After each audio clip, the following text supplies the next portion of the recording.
सभी विश्वासियों को प्रभु यीशु मसीह के अतुल्य नाम में स्नेह भरा अभिवादन। एक बार फिर से परमेश्वर की आराधना करने के लिए आज हम परमेश्वर के भवन में उपस्थित हुए हैं। इसके लिए हम परमेश्वर का धन्यवाद करेंगे। परमेश्वर को हाजिर नाजिर जान कर आइए ना हम उस परमेश्वर के चरणों पर अपने आप को समर्पित करें। आज की आराधना की आशीष के लिए प्रार्थना करें। हम अपने शीश नवाएंगे। Let us bow our heads together and acknowledge the presence of the Lord, and let us acknowledge the fact that He is worthy to be worshipped. Let us pray to Him. प्रभु जी, हम आपके सन्मुख अपने शीश नवाते हैं और आपके आधिपत्य को अपने ऊपर में स्वीकारते हैं। आज की सुंदर सी सुबह के लिए आपका तहे दिल से शुक्रिया अदा करते हैं। आपकी महिमा, आपकी जय जयकार, आपकी प्रशंसा करते हुए आपकी गीत भजन गाने में परमेश्वर प्रभु जी हमारी मदद करना, सहायता करना। आज की पूरी आराधना में परमेश्वर प्रभु जी आपकी उपस्थिति को हम मांगते हैं। We ask, O Lord Jesus, you to be present here and bless us, O Lord Jesus, and for every one of those who are going to join with us, O Lord Jesus, in worshiping you together with us, O Lord, I pray that you would please bless us abundantly, give us deliverance, give us healing, and let your name be glorified. In Jesus' precious name we pray. Amen. Hallelujah. आइए ना कुछ गीतों को गाकर हम परमेश्वर की आराधना, स्तुति, प्रशंसा करें। Let us sing some songs and worship the Lord together. Amen. Hallelujah, hallelujah, hallelujah, hallelujah. Thank you Lord, thank you Master. धन्यवाद हो प्रभु, आपकी महिमा, आपकी प्रशंसा हो।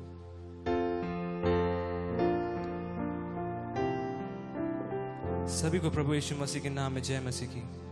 आइए हम कुछ समय परमेश्वर की आराधना करें, उसकी महिमा करें, क्योंकि वो हमारे महिमा की योग्य परमेश्वर है। तो आइए उसी सुंदर परमेश्वर के नाम की बढ़ोतरी के लिए हम कुछ गीतों को गाएं। यीशु तेरा नाम कितना सुंदर, यीशु तेरा नाम कितना पावन, ये गीत हम सब मिलकर गाएं।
कितना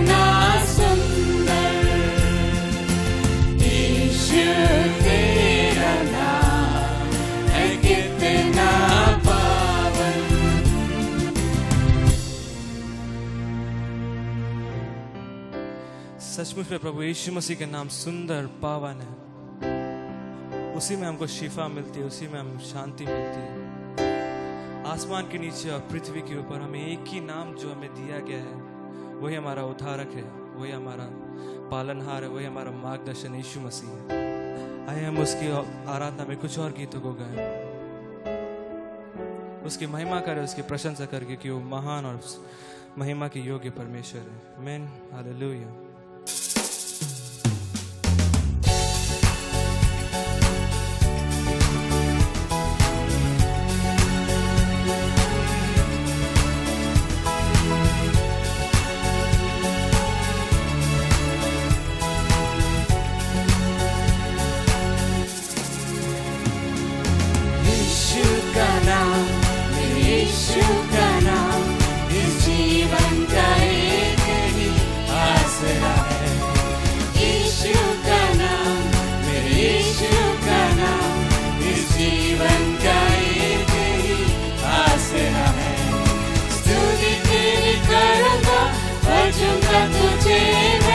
यीशु का नाम तुझ में कितना आनंद है, स्तुति तेरी करूँगा, भजूंगा तुझे मैं।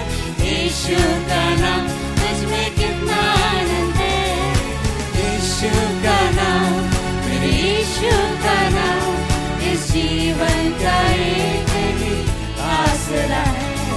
स्तुति तेरी करूँगा, भजूंगा तुझे मैं।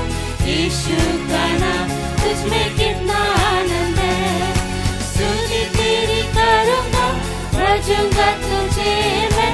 यीशु का नाम तुझ में कितना आनंद है। शांति बिना मैं भटका रहा, यीशु शांति लेकर मेरे निकट आया। शांति बिना मैं भटका रहा, यीशु शांति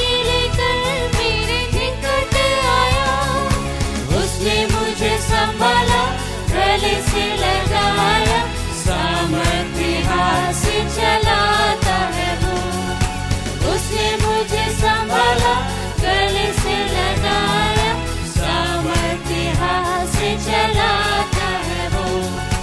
यीशु का नाम, मेरे यीशु का नाम, इस जीवन का एक ही आसरा है। स्तुति तेरी करूँगा, भजूंगा तुझे मैं। यीशु का नाम तुझ में कितना आनंद है, स्तुति तेरी करूँगा, भजूंगा तुझे मैं। यीशु का नाम तुझ में कितना आनंद है। मुझ पापी को बचाने यीशु तूने क्रूस चढ़कर जीवन अर्पण किया।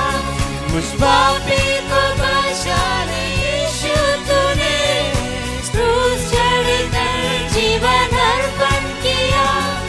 यीशु कितना अच्छा है, यीशु कितना भला है, हजारों में अति श्रेष्ठ है वो।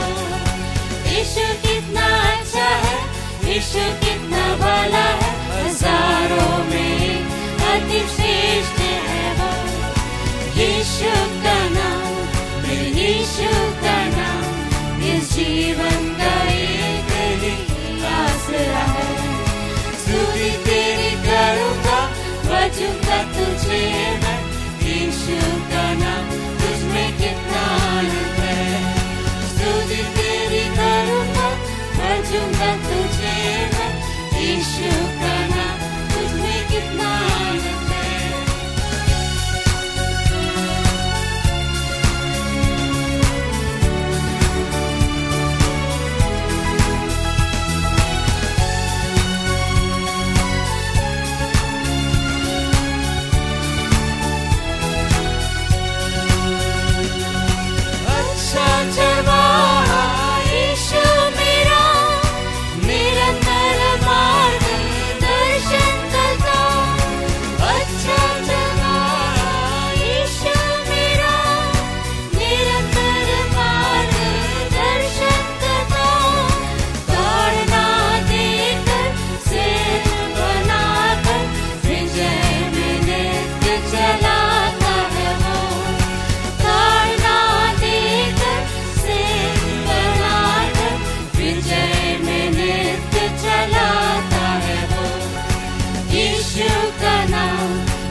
निकला है।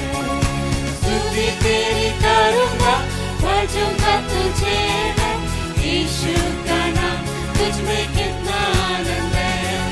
स्तुति तेरी करूँगा, भजूंगा तुझे मैं, यीशु का नाम तुझ में कितना आनंद है।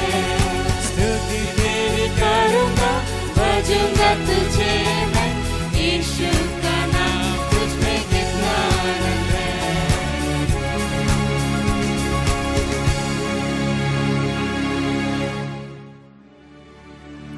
सचमुच में प्रभु तेरा नाम सर्वश्रेष्ठ है, तेरा नाम महान है। तू ही हमारा मार्गदर्शन है, हमें ताड़ना देकर हमें स्थिर बनाता है। तेरा राज्य है प्रभु, तेरी महिमा जैसे स्वर्ग में होती है वैसे इस पृथ्वी में भी होने पाए। आइए हम उसकी आराधना करें, उसकी प्रशंसा करें। हालेलुया। हम तेरी आराधना करते हैं प्रभु, हम तेरी प्रशंसा करते हैं प्रभु। तेरे जैसा, तेरे समान कहीं और कोई भी नहीं है प्रभु।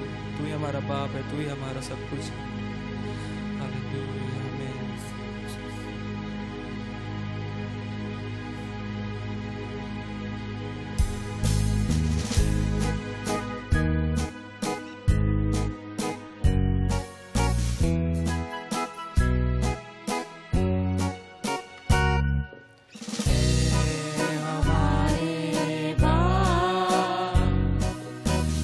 जो आसमान में है, तेरा नाम पाक माना जाए। तेरी में बादशाहत है हमारे बाप। तू जो आसमान में है, तेरा नाम पाक माना जाए। तेरी ही बादशाहत जैसी तेरी मर्जी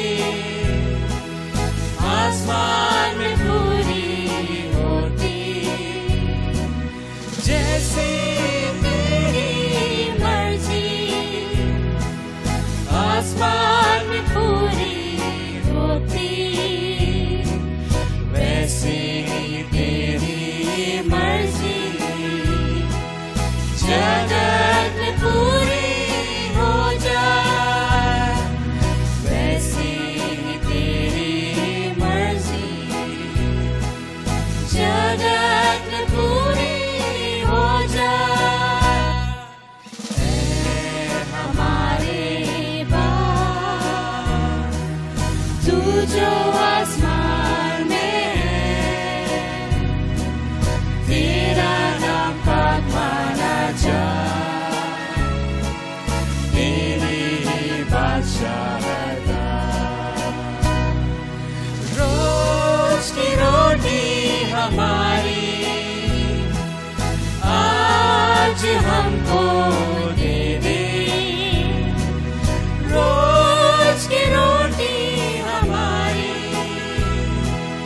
आज हमको दे दे। जीवन की रोटी तू है, तू ही हमारा बल है। जीवन की रोटी तू है, तू ही हमारा बल है।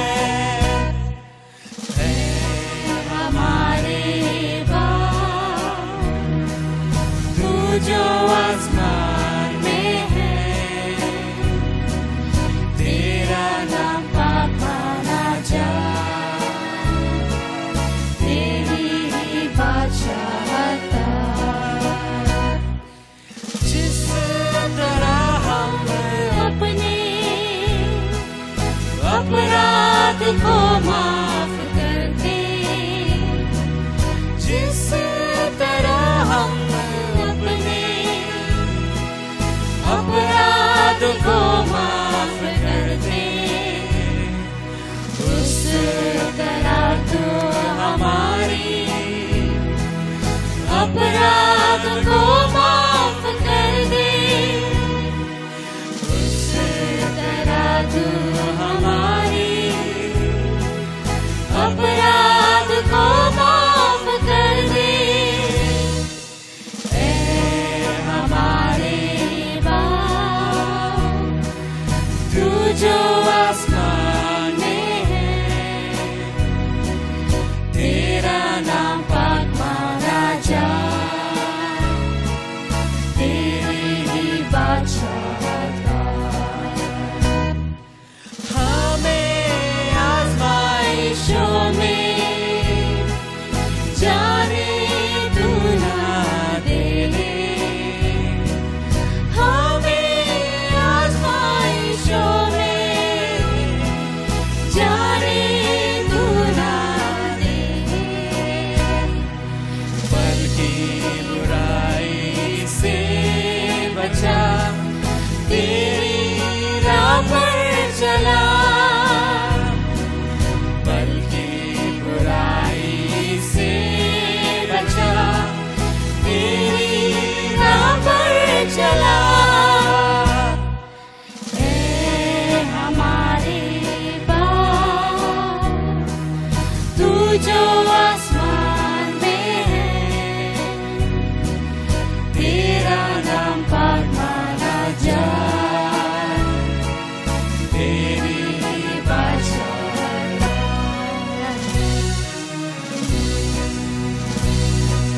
क्योंकि आसमानी बादशाह और कुव्वत कुदरत, क्योंकि आसमानी बादशाह और कुव्वत कुदरत, जर्गो जमी का जलाल है, हमेशा तेरी आमीन। जड़ो जमी का जलाल है, हमेशा तेरी आमीन। ऐ हमारे बाप, तू जो आसमान में है, तेरा नाम पाक माना जाए, तेरी ही बादशाहत। ऐ हमारे बाप, तू जो आसमान में है, तेरा नाम पाक माना जाए, तेरी ही बादशाहत।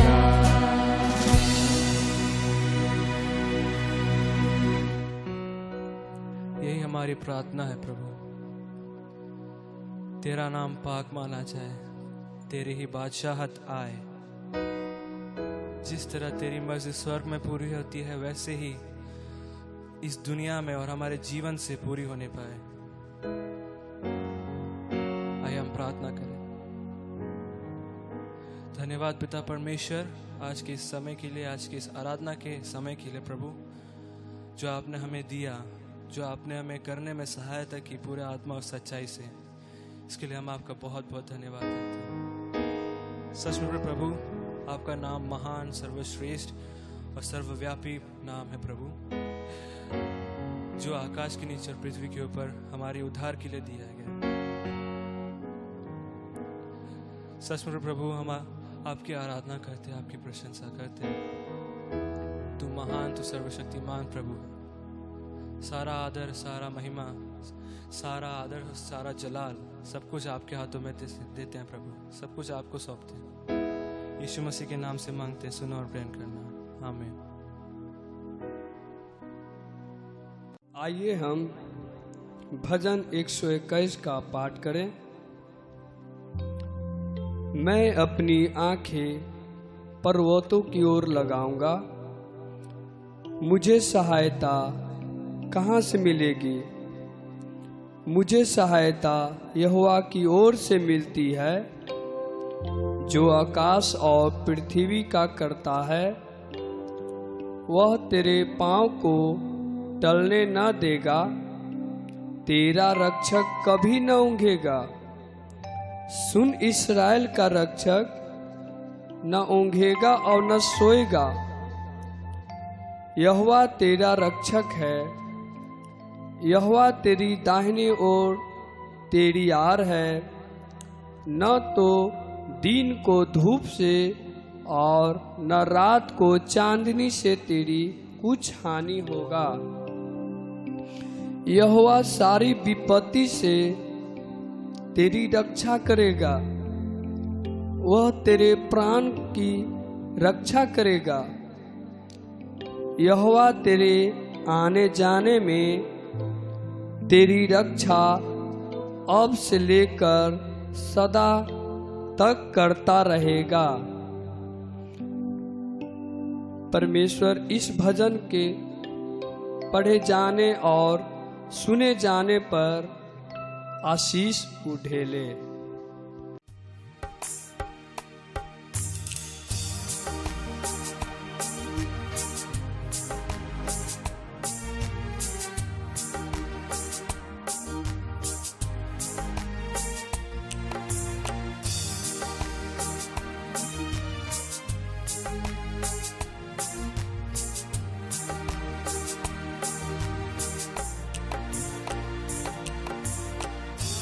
बंद है, सर है झुका हुआ।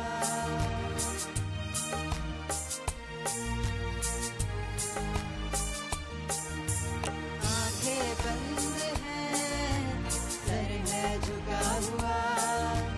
कदमों में तेरे दिल है रखा हुआ। यीशु मसीह है मन में बसा हुआ। यीशु मसीह है मन में बसा हुआ। Hallelujah hallelujah hallelujah hallelujah.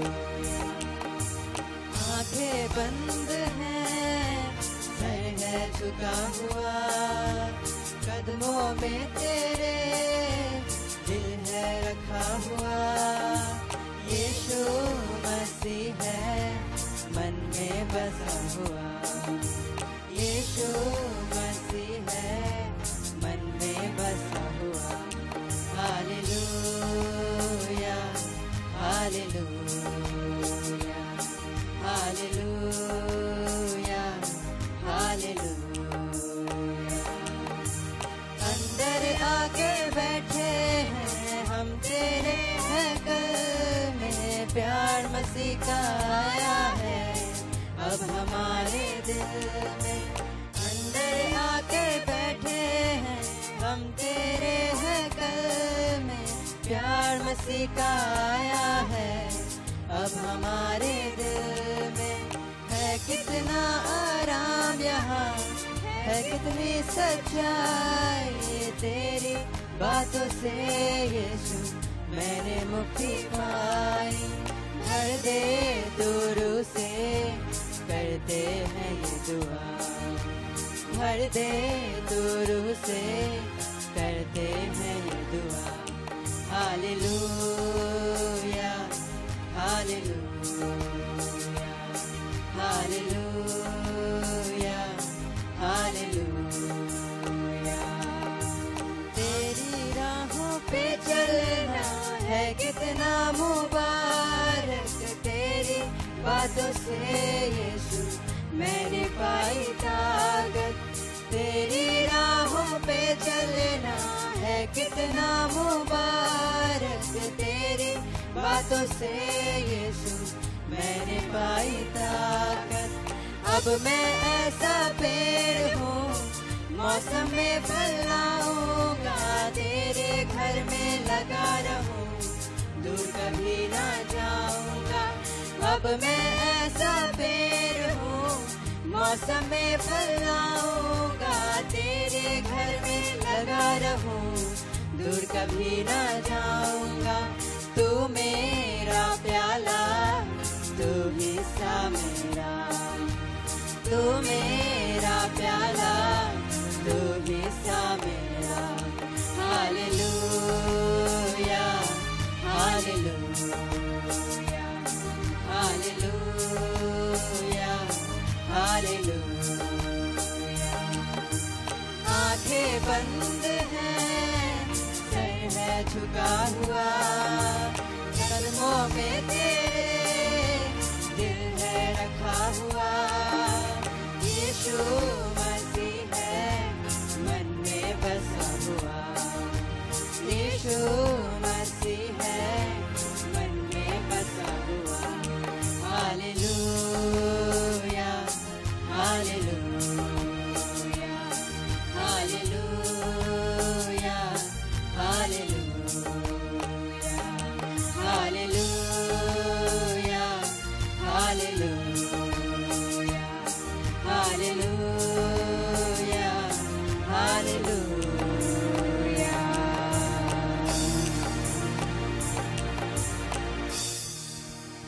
आइए ना आज के चिंतन मनन के लिए परमेश्वर का वचन का पाठ हम करेंगे। For today's short meditation, let us turn our Bibles to Romans chapter 5, verses 12 to 21. I'm going to read that in Hindi. हम लोग रोमियो की पत्री उसका 5वां अध्याय 12 से लेकर 21 तक के वचनों का पाठ करेंगे।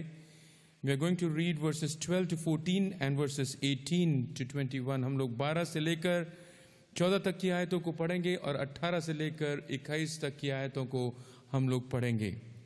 इसलिए जैसा एक मनुष्य के द्वारा पाप जगत में आया और पाप के द्वारा मृत्यु आई, और इस रीति से मृत्यु सब मनुष्यों में फैल गई, क्योंकि सब ने पाप किया। व्यवस्था के दिए जाने तक पाप जगत में तो था, परंतु जहां व्यवस्था नहीं वहां पाप गिना नहीं जाता। तो भी आदम से लेकर मूसा तक मृत्यु ने उन लोगों पर भी राज्य किया, जिन्होंने उस आदम जो उस आने वाले का चिन्ह है कि अपराध के समान पाप न किया। 18 वचन से, इसलिए जैसा एक अपराध सब मनुष्यों के लिए दंड की आज्ञा का कारण हुआ, वैसा ही एक धर्म का काम भी सब मनुष्यों के लिए जीवन के निमित्त धर्मी ठहराए जाने का कारण हुआ। क्योंकि जैसा एक मनुष्य की आज्ञा न मानने से बहुत लोग पापी ठहरे, वैसे ही एक मनुष्य की आज्ञा मानने से बहुत लोग धर्मी ठहरेंगे। व्यवस्था बीच में आ गई कि अपराध बहुत हो, परंतु जहां पाप बहुत हुआ वहां अनुग्रह उससे भी कहीं अधिक हुआ। कि जैसा पाप ने मृत्यु फैलाते हुए राज्य किया, वैसा ही हमारे प्रभु यीशु मसीह के द्वारा अनुग्रह भी अनंत जीवन के लिए धर्मी ठहराते हुए राज्य करें।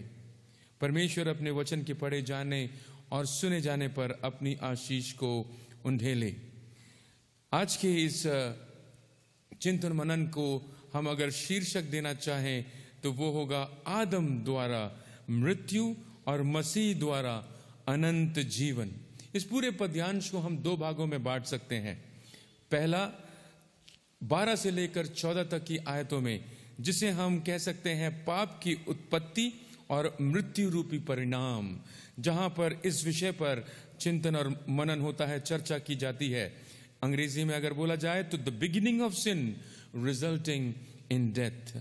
और फिर उसके बाद में 15 से लेकर 21 तक का जो वचन है वो दूसरा भाग हुआ, जिसे हम कह सकते हैं प्रभु यीशु मसीह रूपी वरदान और अनंत जीवन रूपी परिणाम।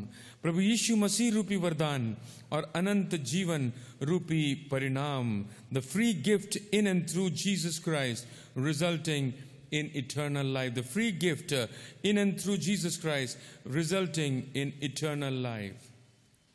जब परमेश्वर ने मनुष्य की सृष्टि की, तब परमेश्वर ने उसे अपने स्वरूप में रचा। वो एक ऐसा अस्तित्व था जिसमें पाप नहीं था। वो एक ऐसे अस्तित्व के रूप में परमेश्वर ने आदम को सृजा जिसमें पाप नहीं था, वो पाप रहित था। तो आप मुझसे पूछेंगे कि फिर ये पाप क्या है? पाप परमेश्वर के विरुद्ध बलवा है, अनआज्ञाकारिता है, जो हम आदम को करता हुआ देखते हैं। शैतान के झांसे में आकर, उसके प्रलोभन के झांसे में आकर वो परमेश्वर की आज्ञा का उल्लंघन करता है और इसीलिए वो पाप करता है। पाप अपने शरीर की उसकी अभिलाषा के साथ अपनी अंतरात्मा में प्रबल होने देना है। मतलब ये कि अपने शरीर को उसकी अभिलाषा के साथ, अपने शरीर को उसकी अभिलाषा के साथ अपने अंतरात्मा पर प्रबल होने देना है।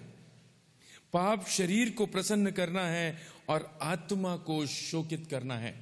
पाप शरीर को प्रसन्न करना है। It is to please this body. It is to please this physical existence of ours and grieve the spirit that is within us.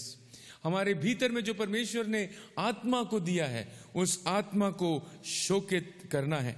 गलातियों की पत्री उसके 5वें अध्याय और उसके 17वें वचन में इस तरीके से लिखा है। गलातियों की पत्री उसके 5वें अध्याय 17वें वचन में इस तरीके से लिखा, क्योंकि शरीर आत्मा के विरोध में और आत्मा शरीर के विरोध में लालसा करता है और ये एक दूसरे के विरोधी हैं, इसीलिए कि जो तुम करना चाहते हो वह न करने पाओ।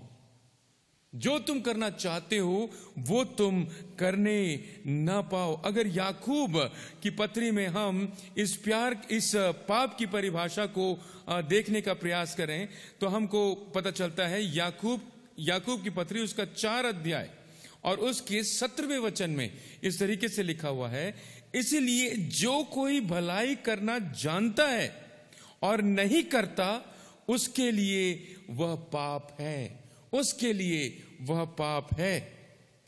प्रभु में प्रियजनों, मैं ये पाप की चर्चा यहां पर क्यों कर रहा हूं? 12वें वचन में 5वें अध्याय, रोमियो की पत्री 5वें अध्याय 12वें वचन में, इन Romans chapter 5 verse 12 we see that Paul is trying to talk about sin that results in death, the sin of one man. इसलिए जैसे एक मनुष्य के द्वारा पाप जगत में आया और पाप के द्वारा मृत्यु आई, एक मनुष्य के द्वारा पाप आया, तो पाप क्या है? पाप परमेश्वर के विरुद्ध बलवा है। पाप अनाज्ञाकारिता है और पाप शरीर की अभिलाषा को पूरा करना है और परमेश्वर की आत्मा को, जो परमेश्वर ने हमारे भीतर में ठहराया है, उसे शोकित करना है। जैसे कि गलातियों की पत्री उसके 17वें वचन में लिखा हुआ है, ये शरीर की चलाए चलने वाले लोग कभी भी वो नहीं कर पाते हैं जो उन्हें आत्मा प्रेरित करता है कि वो करें। और याकूब की पत्री में भी हम इस विषय में पढ़ते हैं कि पाप का मतलब ये होता है कि हम जानते हैं कि हमें करना चाहिए, हम नहीं करते, या फिर जो हम जानते हैं कि हमें नहीं करना चाहिए उसे हम करते हैं, तो वो पाप होता है। तो मतलब ये कि पाप की वजह से, आदम के पाप किए जाने की वजह से आदम को मृत्यु का सामना करना पड़ा। परमेश्वर के ओरिजिनल प्लान में, परमेश्वर के वास्तविक योजना में, मनुष्य को लेकर परमेश्वर की वास्तविक योजना में मृत्यु शामिल नहीं थी। है ना अचरज कर देने वाली बात?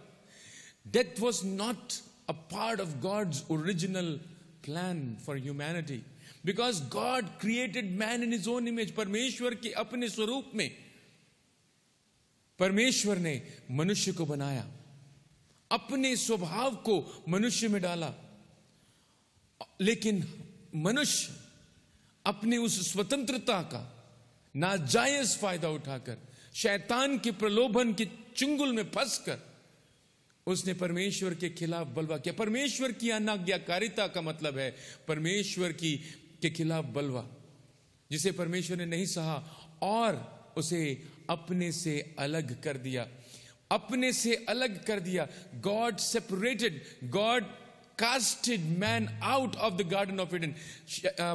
आदम को अदन के वाटिका में से बाहर निकाल दिया। इसका मतलब यह हुआ परमेश्वर ने अपनी उपस्थिति में से आदम को बाहर कर दिया। जब हम परमेश्वर की उपस्थिति से बाहर हो जाते हैं प्रभु में प्रियजनों, तब याद रखिएगा शैतान घात लगाकर बैठा हुआ है कि कब वो हमें धर दबोचे और परमेश्वर के खिलाफ बलवा करने पर आमादा करें। परमेश्वर के खिलाफ बलवा करने पर आमादा करें। उत्पत्ति की किताब उसके 4 अध्याय 7 वचन में हम लोग इस बारे में पढ़ते हैं। उत्पत्ति की किताब उसका 4 अध्याय 7 वचन में हम पढ़ते हैं, जहां पर परमेश्वर काइन से कहता है, यहोवा काइन से कहता है, यदि तू भला करे तो क्या तेरी भेंट ग्रहण न की जाएगी, और यदि तू भला न करे तो पाप द्वार पर छिपा रहता है। तो पाप द्वार पर छिपा रहता है, मतलब ये कि अगर तेरे भीतर भलाई को उत्पन्न करने की प्रवृत्ति नहीं है, भलाई को तू नहीं चुनता है, तू परमेश्वर को नहीं चुनता है, परमेश्वर को नहीं चुनता है, क्योंकि परमेश्वर ही सारी भलाई की प्रेरणा है। और अगर तू परमेश्वर को नहीं चुनता है, उसकी उपस्थिति को नहीं चुनता है, तो फिर क्या होगा? यही होगा कि तू पाप के द्वारा गिरफ्तार कर लिया जाएगा, पाप तुझे अपने अधीन कर लेगा, पाप तुझे अपना गुलाम बना लेगा। इसीलिए तो प्रभु यीशु मसीह अपने शिष्यों से भी गत्सेमने के बगीचे में इस तरीके से कहते हैं कि प्रार्थना में लगे रहो, pray, keep praying to the Lord so that you will be saved from the temptation that is surrounding you। हमारे चारों तरफ जो प्रलोभन है, उस प्रलोभन से बचने के लिए, ये प्रलोभन हमें अपनी ओर आकर्षित करके, हम अपना गुलाम बनाकर हमें मृत्यु की आग में झोंक देता है, हमें मृत्यु की आग में झोंक देता है। तो मृत्यु आदम के पाप की वजह से हमें प्राप्त हुई, हालेलुया, हम सबको प्राप्त हुई। ऑब्वियसली इसीलिए क्योंकि आदम परमेश्वर की उपस्थिति से दूर हो गया, है ना। हम 13वें वचन में क्या लिखा हुआ है? 13वें वचन में नहीं, 12वें वचन के दूसरे भाग में लिखा हुआ, और पाप के द्वारा मृत्यु आई, और इस रीति से मृत्यु सब मनुष्यों में फैल गई, क्योंकि सब ने पाप किया, क्योंकि सब ने पाप किया। रोमियो की पत्री उसका 3 अध्याय 23 वचन में लिखा हुआ है, क्योंकि सबने पाप किया इसलिए वे परमेश्वर की महिमा से रहित है। क्योंकि सबने पाप किया, वो परमेश्वर की महिमा से रहित हो। तो परमेश्वर की महिमा से रहित होना मतलब हमारे शरीर के अंदर में मृत्यु को लेकर चलना, परमेश्वर की उपस्थिति से रहित होना मतलब हम मृत्यु के अधीन अपने जीवन को व्यतीत करना। मृत्यु हमारे जीवन पर राज करती है, हमारे शरीर पर राज करती है। प्रभु में प्रियजनों, लेकिन जब हम आगे की तरफ पढ़ते हैं 13वें वचन में हम पढ़ते हैं कि पौलुस कहता है, व्यवस्था दिए जाने से पहले, है ना, व्यवस्था के दिए जाने तक पाप जगत में तो था, परंतु जहां व्यवस्था नहीं वहां पाप गिना नहीं जाता था। मतलब ये कि व्यवस्था दिए जाने से पहले भी पाप जगत में व्याप्त था, लेकिन उस पाप को अलग अलग वर्गों में बांटकर हमें उसे विभिन्न स्वरूपों में पहचान कराना, यह है व्यवस्था का काम, है ना। पाप जगत में व्याप्त है, पाप इस पूरे पृथ्वी पर व्याप्त है। व्यवस्था दिए जाने से पहले भी पाप है, और लेकिन व्यवस्था क्या करती है? व्यवस्था हमें पाप को अलग अलग वर्गों में बांटकर उसके विभिन्न स्वरूपों की पहचान कराती है, विभिन्न स्वरूपों की पहचान कराती है, और पाप को गिनना सिखाती है, पाप की गणना करना सिखाती है। मतलब ये कि पाप के अलग अलग रूपों को हम पर वो प्रकट करती है, और प्रकट करके वो हमें उससे अवगत कराती है। We are able to count our sins now. और फिर उसके बाद में 14वें वचन में भी लिखा हुआ, तो अभी आदम से लेकर मूसा तक मृत्यु ने उन लोगों पर भी राज्य किया जिन्होंने उस आदम जो उस आने वाले का चिन्ह है कि अपराध के समान पाप न किया। यहां पर I want you to understand, अनाज्ञाकारिता वो पाप थी जिसके वजह से परमेश्वर ने आदम को अदन की बाटिका में से बाहर निकाला। लेकिन काइन का पाप क्या था? What was the sin of Cain? Cain ने वो पाप उस तरीके से नहीं किया था जिस तरीके से आदम ने किया। काइन का पाप तो और जघन्य पाप था, उसने अपने ही भाई का कत्ल कर दिया था। His crime was that he murdered his own brother. So though the sin was not the same, but still death reigned over everyone who committed sin, है ना। हर वो व्यक्ति जिसने पाप किया उसके ऊपर मृत्यु ने राज किया, उस पर मृत्यु ने राज किया। तो मतलब ये कि आप किसी भी रूप में पाप करें, आप आदम के समान पाप नहीं भी कर रहे हैं, अगर आप काइन के समान पाप नहीं भी कर रहे हैं, अगर आप इब्राहिम के समान पाप नहीं कर रहे हैं, अगर आप दाऊद के समान पाप नहीं कर रहे हैं, अगर तो भी किसी भी स्वरूप में आप अगर पाप कर रहे हैं तो उसका परिणाम मृत्यु ही है। हालेलुया। और पाप कैसे होता है प्रभु प्रियजन? I want you to understand this very clearly. मैं चाहता हूं कि आप इस बात को समझे। पाप कैसे होता है? पाप होता है परमेश्वर की उपस्थिति से दूर रहने की वजह से, परमेश्वर की उपस्थिति से दूर रहने की वजह से। And that is it is to that place, उस जगह पर प्रभु यीशु मसीह हमें लेकर जाने के लिए संसार में आए। परमेश्वर की उपस्थिति में प्रभु यीशु मसीह इस संसार में आकर उन्होंने अपने चेलों पर यह जाहिर किया कि it is important for them in order to gain victory, इस संसार में जय पाने के लिए, इस संसार के तमाम अभिलाषाओं, इस संसार के तमाम ताकतों, इस संसार के तमाम प्रलोभनों पर जय पाने के लिए उन्हें क्या करना पड़ेगा? उन्हें परमेश्वर की उपस्थिति में रहना पड़ेगा, उन्हें परमेश्वर की उपस्थिति में रहना पड़ेगा। तो यहां पर हम लोग उस पद्यांश को देख रहे हैं जिस पद्यांश में हम लोग देखते हैं कि पाप की उत्पत्ति कैसे हुई और उसका परिणाम क्या है। पाप की उत्पत्ति आदम के पाप की वजह से, आदम की अनाज्ञाकारिता की वजह से। अब वो किसी भी स्वरूप में ही क्यों ना प्रकट किया जाए, लेकिन उसका परिणाम हमेशा मृत्यु ही होता है। So whatever the sins be, whatever kind the category of sin it might be, you know, the result will always be death. और दूसरा पद्यांश जहां पर हम आशा की बातों को करते हैं, obviously in the first portion हम लोग निराशा की बातों को कर रहे हैं, जहां पर हम पाप और मृत्यु पर चर्चा कर रहे हैं।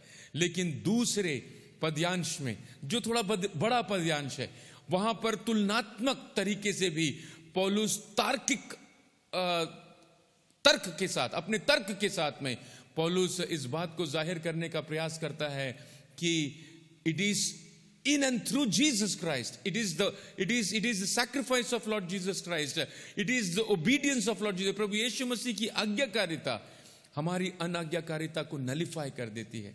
परमेश्वर का अनुग्रह जो प्रभु यीशु मसीह के रूप में हमारे जीवन में प्रकट किया गया, वो क्या करता है? वो पाप के परिणाम को नलिफाई करता है, उसे खारिज करता है। तो दूसरा पद्यांश हमें क्या सिखाता है?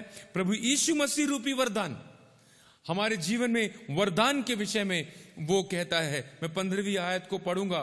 पर जैसे अपराध की दशा है वैसे अनुग्रह के वरदान की नहीं, क्योंकि जब एक मनुष्य के अपराध से बहुत लोग मरे तो परमेश्वर का अनुग्रह और उसका जो दान एक मनुष्य के अर्थात यीशु मसीह के अनुग्रह से हुआ, बहुत से लोगों पर अवश्य ही अधिकाई से हुआ है। बहुत से लोगों पर अवश्य ही अधिकाई से हुआ।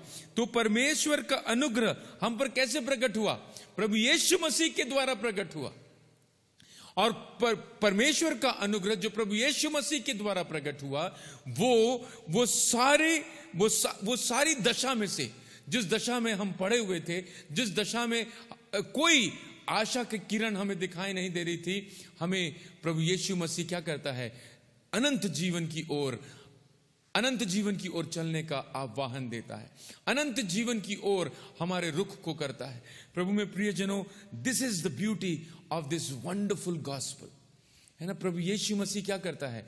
प्रभु यीशु मसीह परमेश्वर का फ्री गिफ्ट है। He is the free gift, सौजन्य हमको प्राप्त एक वरदान है प्रभु यीशु मसीह, जिसके अनुग्रह से, जिसकी वजह से आज हम अनंत जीवन प्राप्त करते हैं। जहां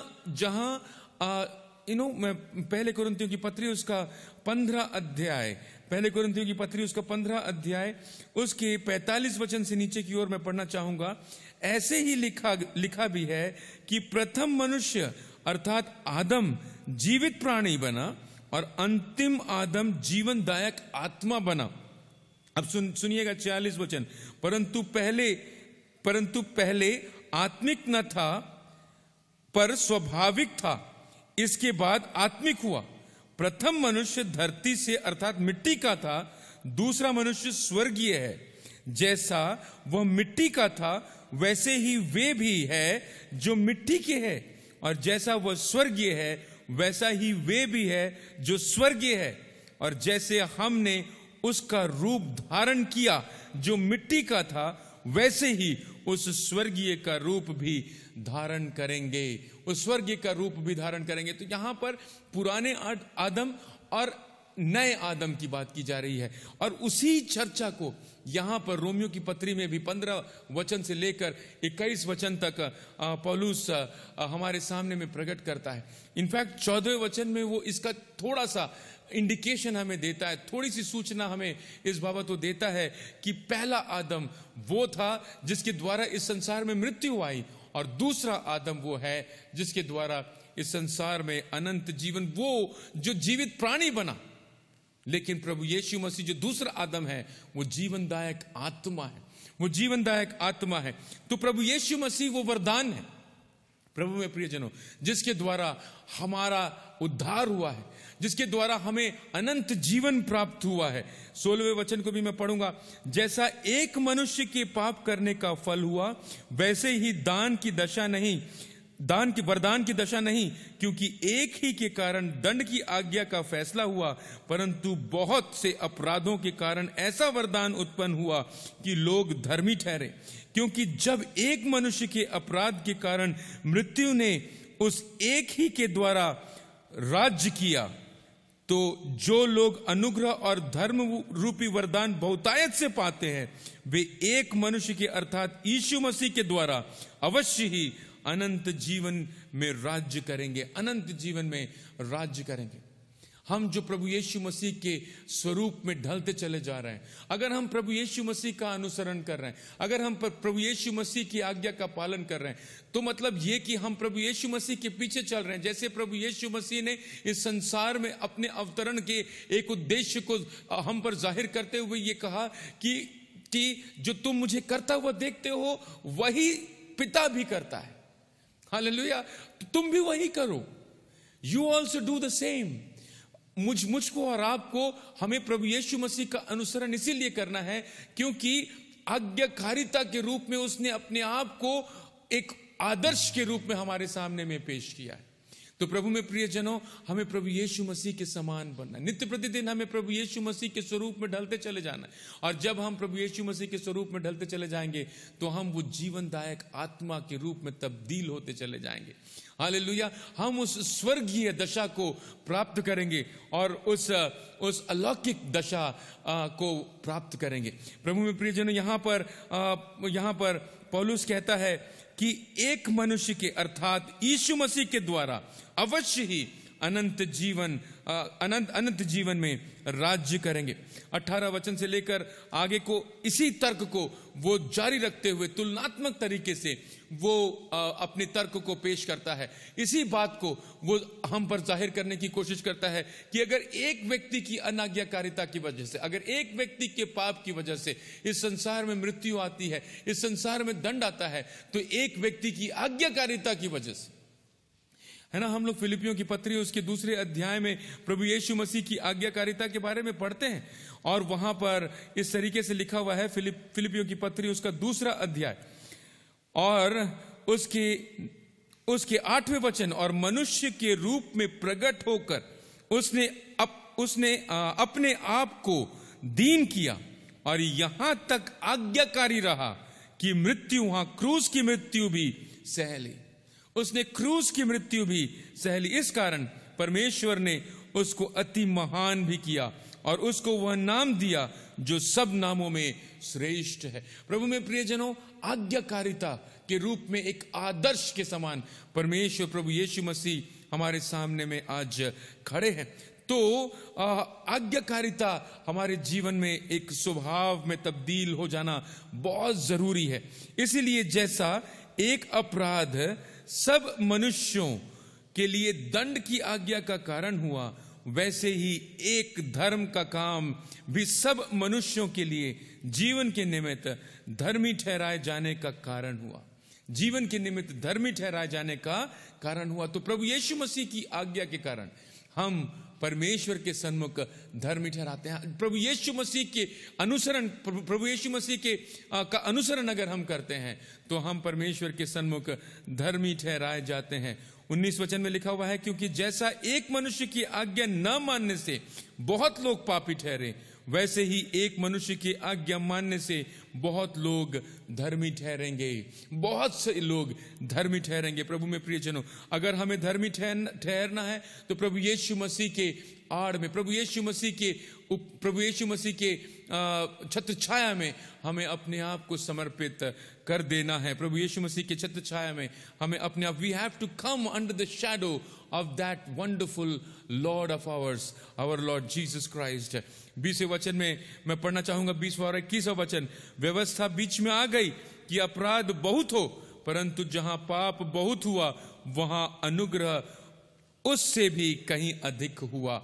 हालेलुया। कि जैसा पाप ने मृत्यु फैलाते हुए राज्य किया, वैसा ही हमारे प्रभु यीशु मसीह के द्वारा अनुग्रह भी अनंत जीवन के लिए धर्मी ठहराते हुए राज्य करे। यहां पर गौर फरमाने वाली बात यह है कि 20वें वचन में लिखा हुआ है, व्यवस्था बीच में आ गई कि अपराध बहुत हो, है ना। पहले अपराध की गिनती नहीं ना कर रहे थे हम, अब अपराध की गिनती करते हैं। उसको वर्गों में हमने तब्दील कर दिया, उसके विभिन्न रूपों को हमने अब पहचान लिया है और अब हम इन अपराधों को गिन सकते हैं। तो ये अपराध क्या हो गए? गिनती में आ गए। और बहुत है हमारे अपराध, हमारे अपराध बहुत है, क्योंकि हम स्वभाव से ही पापी है, परमेश्वर की महिमा से रहित है, परमेश्वर की महिमा उपस्थिति से दूर है। जब तक हम परमेश्वर की उपस्थिति से दूर रहेंगे तब तक हम पाप के अधीन, पाप के गुलाम बनकर ही अपना जीवन यापन करेंगे।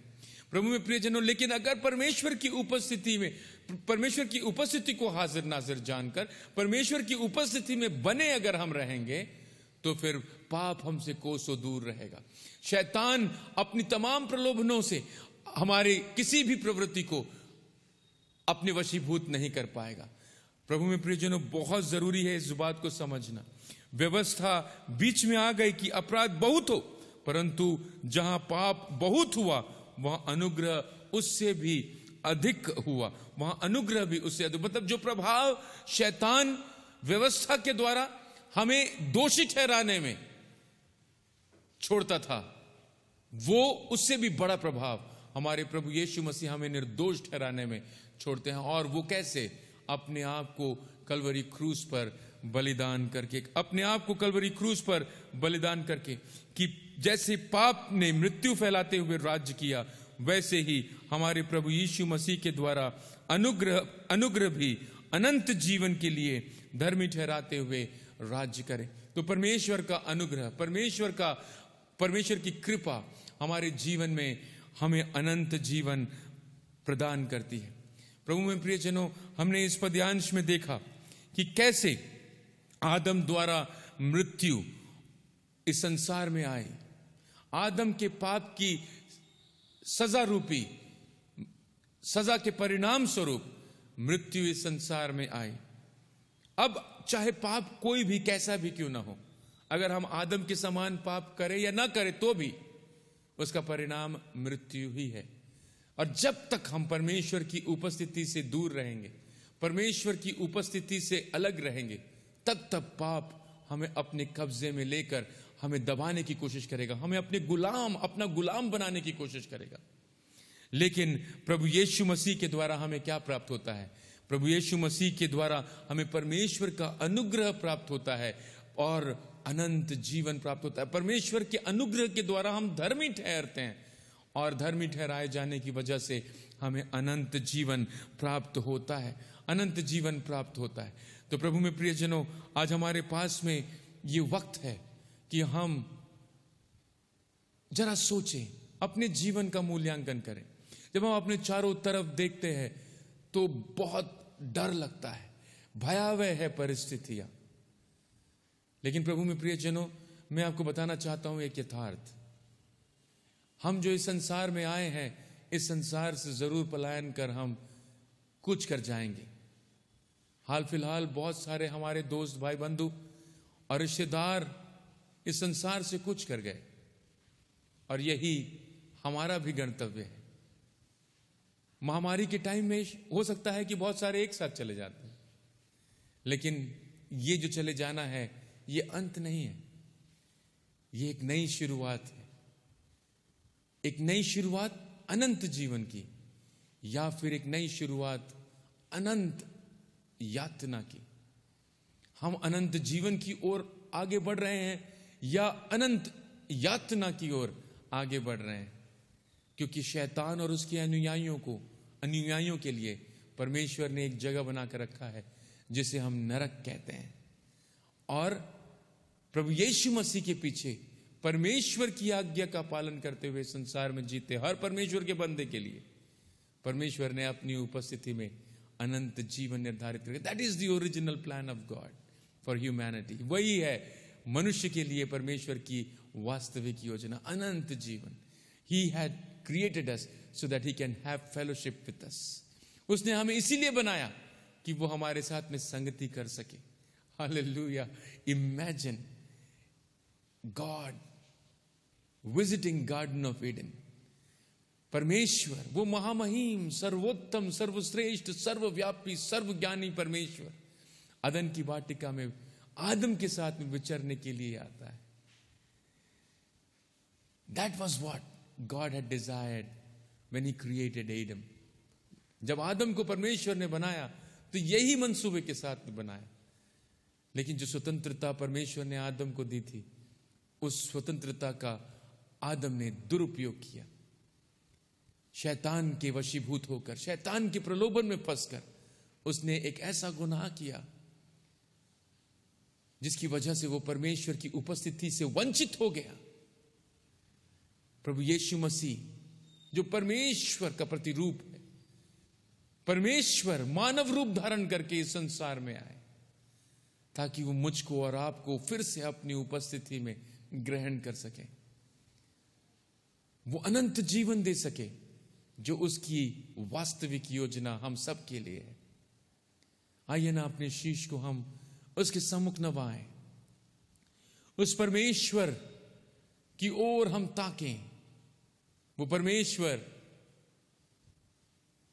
जो हमसे बेइंतहा प्यार करता है, वो परमेश्वर जो अपने प्यार की वजह से इस संसार में एक मानव रूप धारण कर अवतरित होता है और मेरी सजा को जो मुझ पर पड़नी चाहिए वो अपने ऊपर में ले लेता है ताकि मैं, हालेलुया, मैं उसकी कुर्बानी की वजह से मुझे प्राप्त होने वाली धार्मिकता को सौजन्य स्वीकार कर अनंत जीवन में प्रवेश कर सकूं।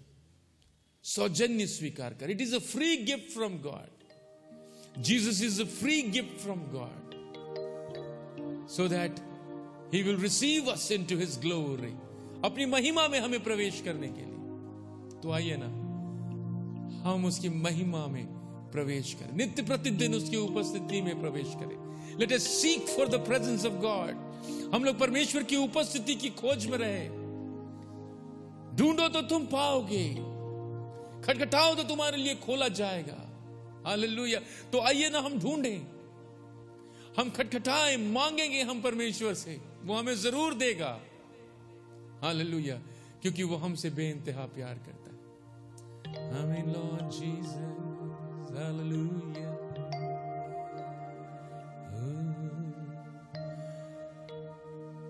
Father, you are my Father.